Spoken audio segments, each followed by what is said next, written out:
नमस्कार, आप देख रहे हैं नवभारत समाचार। मैं हूं नेहा राठी। आइए देखते हैं आज की बड़ी खबर।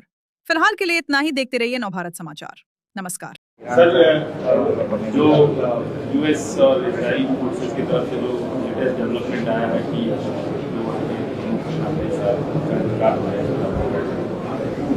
सबसे पहली बात तो यह है कि ट्रंप ने और बेंजामिन नेतन्याहू ने रमज़ान के मुबारक महीने में, जहाँ पर पूरी दुनिया के मुसलमान रमज़ान में रोज़ा रखते हैं, इबादत करते हैं रातों में, ऐसे मुबारक महीने में उन्होंने मिलकर ईरान पर हमला किया है और ये भी नहीं समझा कि मुबारक महीना रमज़ान का है। मगर खैर, वो तो इंसानियत को नहीं मानने वाले हैं बेंजामिन नेतन्याहू। और जो हमला हुआ ईरान के ऊपर, हम उसकी मजम्मत करते हैं। और ख़ास तौर से जब जेनीवा में बातचीत के ज़रिए से एक ब्रेक थ्रू हुआ था और हो सकता था कि अगर वो बातचीत को मान लेते तो जितने न्यूक्लियर स्टॉक पाइल्स थे ईरान के पास वो शायद इस्तेमाल नहीं होते। मगर अब इन्होंने मिलकर ईरान पर हमला किया, जिसकी वजह से 200 से ज़्यादा लोगों की मौत हुई है और एक लड़कियों के स्कूल में 108 जो बच्चियां स्कूल में पढ़ते हैं उनकी मौत हो गई। आयतुल्लाह खामेनी की मौत हुई है और मैं इसको इमोरल और अनलॉफुल एक्ट मानता हूं, आयतुल्लाह खामेनी की मौत को। और मेरी तरफ से, हमारी पार्टी की तरफ से ना सिर्फ उनके शिया वर्ल्ड को बल्कि पूरे लोगों को जो उनको अपना रहबर मानते थे, शिया कौम उनको अपना रहबर मानती थी। और हम ये मुतालबा करते हैं कि ये जंग ख़त्म होनी चाहिए और भारत सरकार को इसमें अपना रोल निभाने की ज़रूरत है।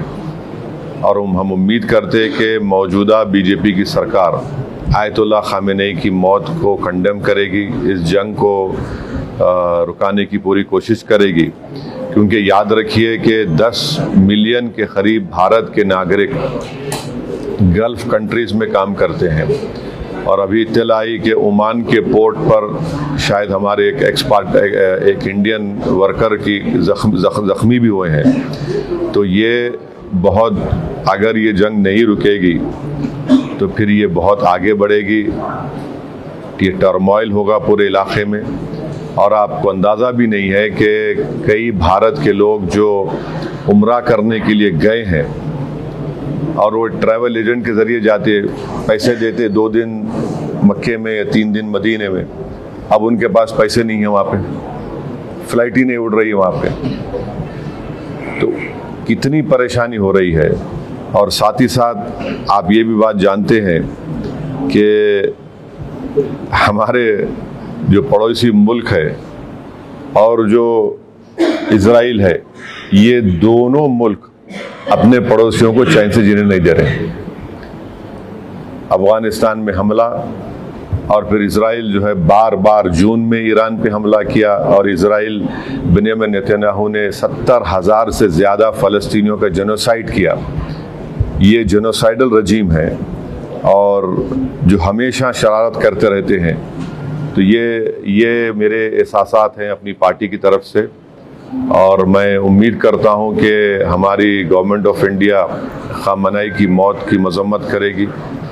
और अगर ये जंग नहीं रुकेगी, जो एक इल्लीगल है और कोई ख़तरा नहीं था किसी को, सिर्फ दबाना चाह रहे थे और जुल्म कर रहे हैं इस तरह वहाँ पर हमला करके, और इसके जो नताइज निकलेंगे वो बुरे निकलने वाले हैं। हम लोग अंडर एस्टिमेट कर रहे हैं, ये ख़त्म होने वाली नहीं। अगर ट्रंप और नेतन्याहू समझ रहे हैं कि रिजीम चेंज होगा ईरान में, मैं नहीं समझता कि रिजीम चेंज होने जाने वाला है। सर, पूरे वैश्विक पटल पे पहले ये जो टैरिफ का वो आया, उसके बाद वेनेजुएला की जो घटना घटी और ये घटना, इसको आप कैसे देखते हैं? क्योंकि अमेरिका लीड करता रहा है। नहीं, देखिए, जितना इंटरनेशनल रूल बेस्ड ऑर्डर था वेनेजुएला पे हमले के बाद वो ख़त्म हो गया। अब और उसको आप ख़त्म कर दिए जब आप इजराइल के साथ मिलकर ईरान पर हमला किए। जेनीवा में ब्रेक थ्रू हो गया था बातचीत का। ओबामा जब प्रेसिडेंट थे तो उन्होंने ईरान से JCPOA एक एग्रीमेंट किया कि सिर्फ 3% न्यूक्लियर फ्यूल बनाएंगे। ट्रम्प प्रेसिडेंट बने, उन्होंने उस ट्रीटी को ही ख़त्म कर दिया, तो ईरान 60% पे चला गया। 90% होना चाहिए आपको न्यूक्लियर बॉम्ब बनाने के लिए। अब कौन जिम्मेदार है उसका, बोलिए। अब जेनीवा में बातचीत हो रही थी, तकरीबन ब्रेक थ्रू हो गया था, और जैसा ब्रेक थ्रू हुआ, ये गोरी चमड़ी का ट्रम्प जो है बेंजामिन नेतन्याहू के इशारे पर यहाँ पर ईरान पे हमला कर दिया और पूरा इलाका जो है वो टर्मोइल में आ गया। आप बताइए, दुबई का एयरपोर्ट में लोग फंसे हुए हैं, फ्लाइट्स कैंसिल हो रहे हैं, एक अफरा तफरी का माहौल बन चुका है पूरा, और ऑयल प्राइसेस बढ़ जाएंगे और उसका असर भारत पे ही पड़ने वाला है। हम तो 80%, 25% तो ऑयल तो इंपोर्ट करते हैं हम। अगर $1 $2 बढ़ गया तो कितना बड़ा हम पे बोझ पड़ जाएगा। तो ये चीज़ें हैं, और सिर्फ एक स्टेटमेंट देने से भारत सरकार, मोदी सरकार अपनी जिम्मेदारी को नहीं निभा रही है। उनको ये पूरी कोशिश करना चाहिए। याद रखिए, अगर ये आग फैल गई जंग की, तो जाहिर है ये तमाम ममालिक में हमले हो रहे हैं, तो फिर इसका नुकसान भारत के ही उन करीब 1 करोड़ जो लोग मेहनत करते हैं वहाँ पर और अपने गाढ़े खून की कमाई से भारत को फॉरेन एक्सचेंज भी जाते हैं, उनका मुस्तकबिल क्या होगा फिर। सर, ये इस पूरे प्रकरण में अपने पड़ोसी मुल्क पाकिस्तान को किस तरह से देख रहे हैं? मैं तो बोला ना, मैं तो आपको बोल दिया ना कि पाकिस्तान भारत का नेबर है। इसराइल के अतराफ में जितने नेबरिंग कंट्रीज, चाहे लेबनान हो, सीरिया हो, ख़तर हो, इन तमाम ये दोनों कंट्रीज जो है अपनी शरारत और अपने ईवल जहनियत से अपने पड़ोस में सुकून से रहने देते किसी को। पाकिस्तान अफगानिस्तान पे हमला कर दिया, और इसराइल जो है वही कर रहा है। 19th सेंचुरी के आगाज में 2 ही कंट्रीज मजहब के नाम पे बनाए गए थे, और दोनों नाकाम फेल्ड स्टेट्स हैं। ये आपके सामने मिसालें देख रहे हैं आप। एक तो जेनोसाइड कर रहा है फ़लस्तीनियों का 75 साल से, और एक रेसिस्ट और डिस्क्रिमिनेटरी स्टेट अगर कहीं दुनिया में है तो इसराइल है।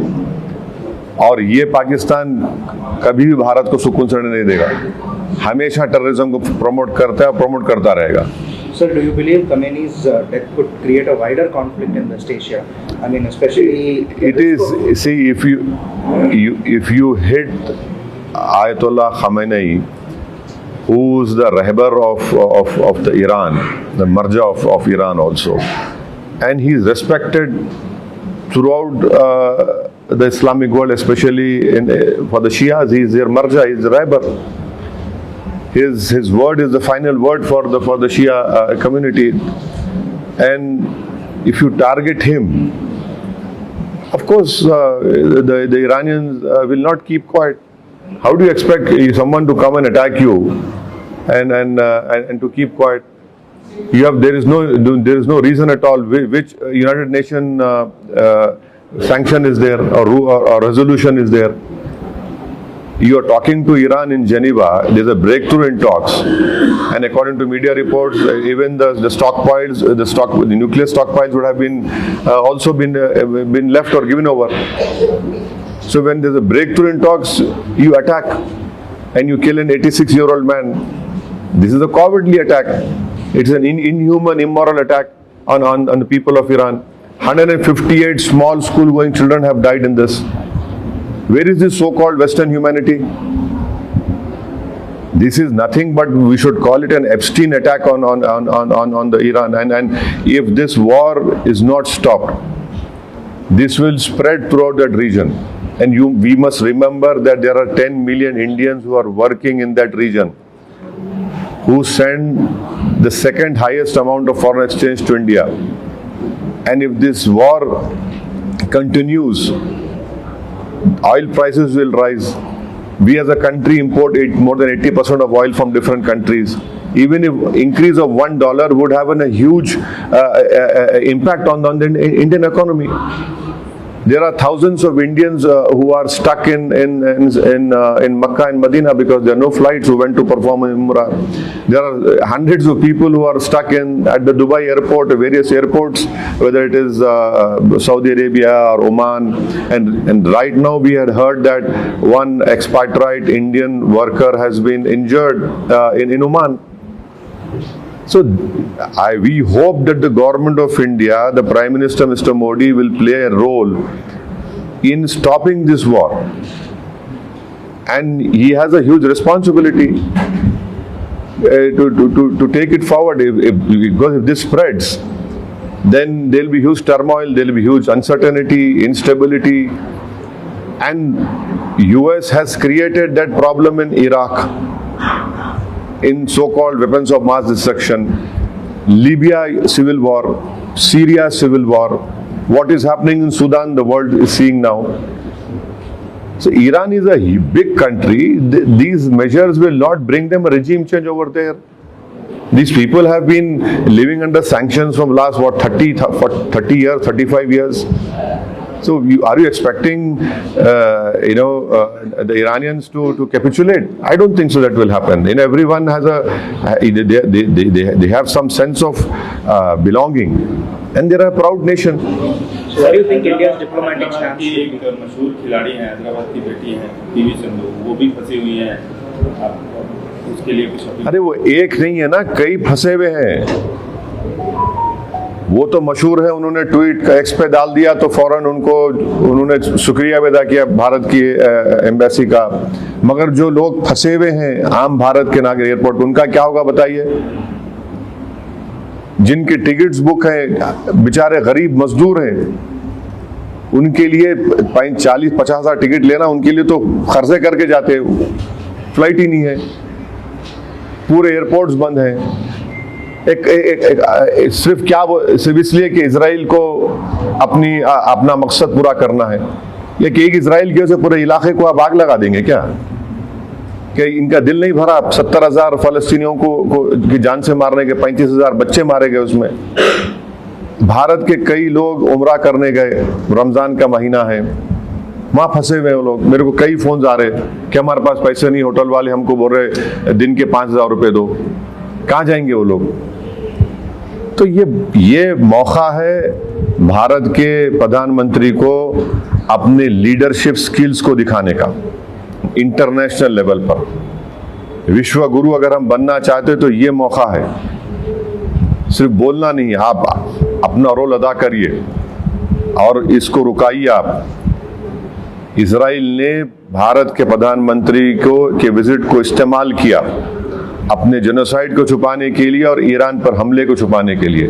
मैं फिर से कह रहा हूं, इस हमले से भारत का कौन सा नेशनल इंटरेस्ट सर्व हुआ बताइए? हमको तो नुकसान हो रहा है हर एतबार से। हैदराबाद एयरपोर्ट पे फ्लाइट्स ही नहीं उड़ रहे जो लोग बाहर जाना चाह रहे।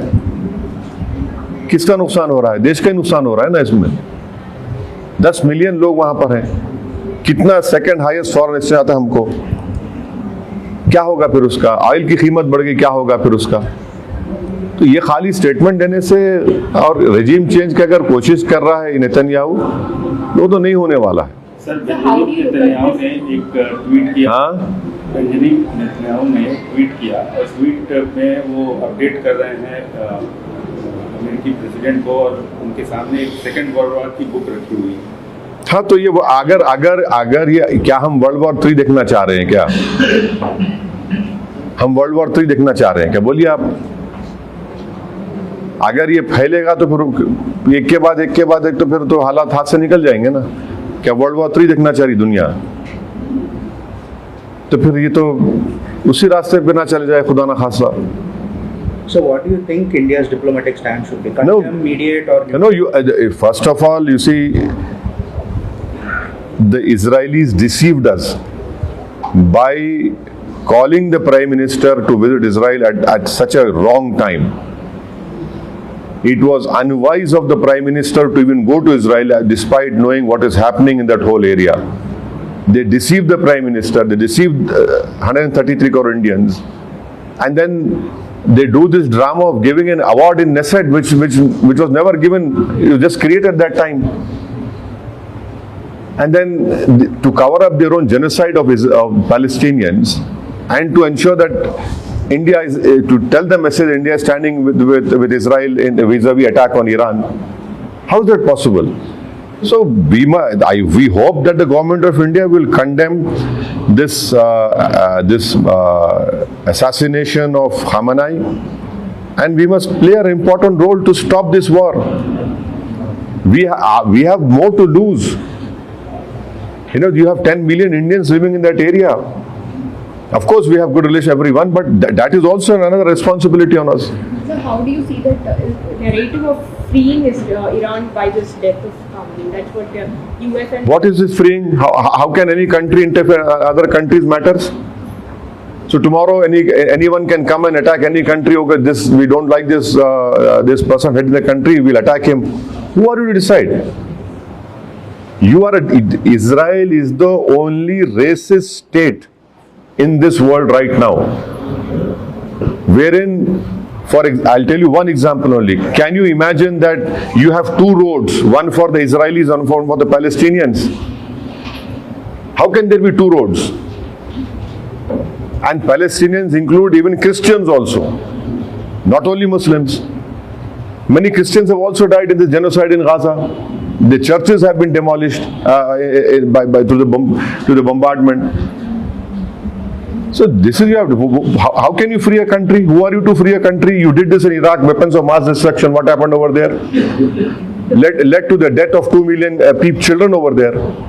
You did the same thing in Libya. There's civil war in Libya, Syria, now Sudan.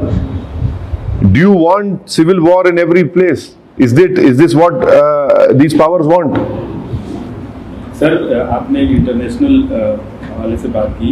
अगर हिंदुस्तान की बात कर लिया जाए, यहाँ पे एक मुस्लिम समाज रहता है, उसके नब्ज को, उसकी चीज़ों को आप पहचानते हैं, उसके लीडर भी हैं उस कम्युनिटी से. क्या हमारे अंदर, भारत के अंदर क्या असर पड़ सकता है?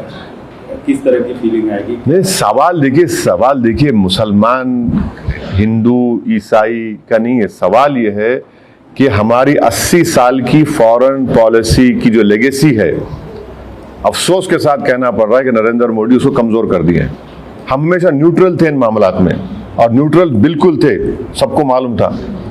आप इजराइल को विजिट करके और आपके विजिट के खत्म होने के बाद फौरन हमला हो गया. तो ये सवाल ये देखिए, भारत की जो 80 साल की फॉरेन पॉलिसी लेगेसी थी, उसका क्या होगा? सवाल यह है कि 10 मिलियन जो भारत के लोग इन गल्फ कंट्रीज में काम कर रहे हैं, इजराइल में भी है, ईरान में भी है, उनका क्या होगा? क्या होगा उन लोगों का? अब फंसे हुए हैं लोग. सर, मैं डोमेस्टिक जो अपना देखिए, डोमेस्टिक में हर इंसान जिसके दिल में सच्चाई को मानता है, जो इंसाफ पसंद है, वो मजम्मत करेगा इस अटैक की. आप होते कौन है? आप जेनीवा में बातचीत कर रहे हैं और ब्रेक थ्रू हो गया टॉक्स में, और आप हमला कर देते, इजराइल बोल रहा है बोल के. आप जीत कर आते इलेक्शन, ट्रम्प क्यों जीत कर इलेक्शन के कोई फॉरेन इंटरवेंशन नहीं होगा, वॉर्स नहीं होंगे, और आप कर दिए. जून में कर रहे या फिर कर रहे आप. रजीम चेंज कैसे होगा बताइए? आप होते कौन रजीम चेंज करने वाले? यानी आप वेस्टर्न वर्ल्ड अगर बोलेगा कि नहीं ये खराब है तो खराब हो जाएगा क्या? आप कौन होते भाई? आप बोलेंगे ये काला है, ये गोरा है, ये पीला है, तो हम कबूल कर लेंगे क्या? तो फिर इसका तो मतलब फिर जो ये लोग कुछ भी करेंगे, कहीं पर भी कुछ भी करेंगे, और किए हैं, नुकसान उठाए हैं सब लोग. यकीनन आयतुल्लाह खामेनेई के इस मौत से सबको सदमा भी है, और मैं इसको इमोरल और अनलॉफुल मानता हूँ. और ख़ास तौर से जो शिया लोग हैं, उनके लिए रहबर हैं, उनके वो मरजा हैं, उनके लिए तो बड़ी तकलीफ दे बात है. हमारे लिए भी, उनके लिए ज़्यादा तकलीफ दे बात है. ये कहना चाहते हैं कि हिंदुस्तानी अवाम में इस चीज़ को लेकर गुस्सा है. देखिए, जो इंसाफ पसंद होगा, जो भारत की 80 साल की फॉरेन पॉलिसी को फ़ख्र से देखता है कि हम इन मामलात में न्यूट्रल थे, तो यकीनन उनको तकलीफ होगी. अच्छा, वो भी छोड़िए, अगर वो भी नहीं है तो आप वो बताइए, 10 मिलियन जो भारत के लोग काम कर रहे हैं वहाँ पर, कितना फॉरेन एक्सचेंज भिजाते भारत को? ऑयल हमारा कहां से आता बताइए? $1 अगर ठीक है रिजर्व होंगे, $1 अगर बढ़ेगा तो कितना बोझ पड़ेगा? देखिए, इन चीजों को देखना चाहिए भारत सरकार को। Sir, at the core of this issue, there was this US demand of stopping nuclear enrichment, ballistic missile. My dear, you are not. Could have handled it better. My dear, you should read that there was a breakthrough in Geneva. The nuclear stockpiles, even the Iranians agreed to it. When Obama was the president, JCPO was signed, wherein it was told only 3% of the nuclear fuel or whatever it is would be used by the Iranians. They agreed to it. Trump removed that treaty. Iran went to 60%. There was a breakthrough in talks in Geneva, but you had to attack in the holy month of Ramadan. That is also very unfortunate that it has happened. It has to happen in a month of Ramadan when all the Muslims are fasting.